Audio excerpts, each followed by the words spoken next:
আগে মাঠে কামারে হচ্ছে কাজ করতো, যারা হচ্ছে গরু নিয়ে হাল চাষ করতো, তারা এখন 4-5 তলা বিল্ডিং এর মালিক, কক্সবাজার প্লাট, ঢাকা প্লাট। সালামু আলাইকুম, দিস ইজ সালমান।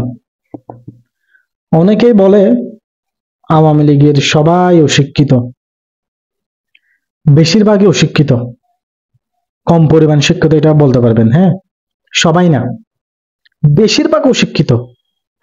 এই কয়েক বছর এই যখন বাংলাদেশের মধ্যে ইয়াবা, চোরা চালান, ঘুষ কারবার বেশি হয়ে গেছে, তখন হচ্ছে আওয়ামী লীগের মধ্যে অশিক্ষিত মানুষের সংখ্যা বেড়ে গেছে।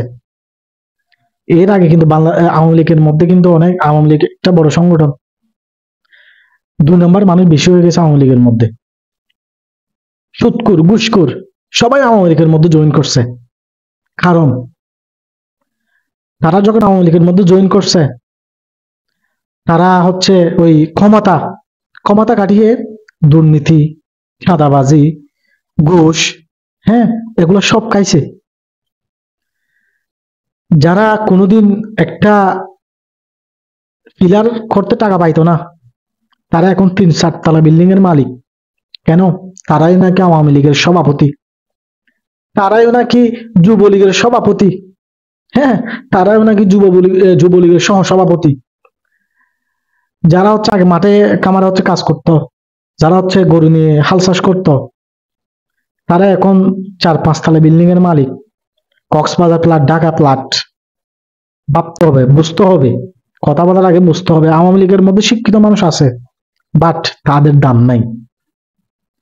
তাদের দাম একমাত্র মূর্খ, আবাল, ইয়াবা বিয়ারি, হ্যাঁ, ঘুষখোর, ছাদাবাজ। এই মানুষগুলোর জন্য শিক্ষিত মানুষের দাম আওয়ামী লীগ থেকে কমে গেছে। আমার অনেক পরিচিত আছে, অনেক শিক্ষিত মানুষ তারা, কিন্তু তাদের দাম নাই। ঘুষ করে আওয়ামী লীগ ভরে গেছে, সুদ করে আওয়ামী লীগ ভরে গেছে, হ্যাঁ। আর হচ্ছে ইয়াবা বিয়ারি, সব ইয়াবা বিয়ারি আওয়ামী লীগের মধ্যে যোগদান করছিল ইয়াবা করার জন্য, ক্ষমতা কাটিয়ে ইয়াবা করার জন্য। এই ইয়াবা বিয়ারি নাকি আওয়ামী লীগের সভাপতি, ইউনিয়ন সভাপতি, ওয়ার্ড সভাপতি এই আওয়ামী লীগ। তারা নিজের নামটাও লিখতে পারে না, হ্যাঁ, তারাই নাকি আওয়ামী লীগের সভাপতি, ছাত্রলীগের সভাপতি। হ্যাঁ, ক্লাস 5 পাস করে নাই, নিজের নাম লিখতে পারবে না, তারা নাকি ছাত্রলীগের কর্মী। বুঝতে হবে, এর জন্য আওয়ামী লীগ হচ্ছে পতনের দিকে চলে গেছে। শিক্ষিত মানুষের দাম নাই, শিক্ষিত মানুষের কোনো মর্যাদা ছিল না, এর জন্য আওয়ামী লীগের পতন হয়েছে। দেশের মধ্যে ছাঁদাবাজি, ঘুষখোর, সুদখোর বেড়ে গেছে, এর জন্য আওয়ামী লীগের পতন হয়েছে। এমনি এমনি আওয়ামী লীগের পতন হয় নাই। সো আল্লাহর কাছে শুকরিয়া করেন, এরকম একটা যে সোজা শাসক চলে গেছে আমাদের দেশ থেকে, এর জন্য আলহামদুলিল্লাহ। তো সবাই ভালো থাকবেন, সুস্থ থাকবেন, ছোট ভাইয়ের জন্য সবাই দোয়া করবেন। সালাম আলাইকুম।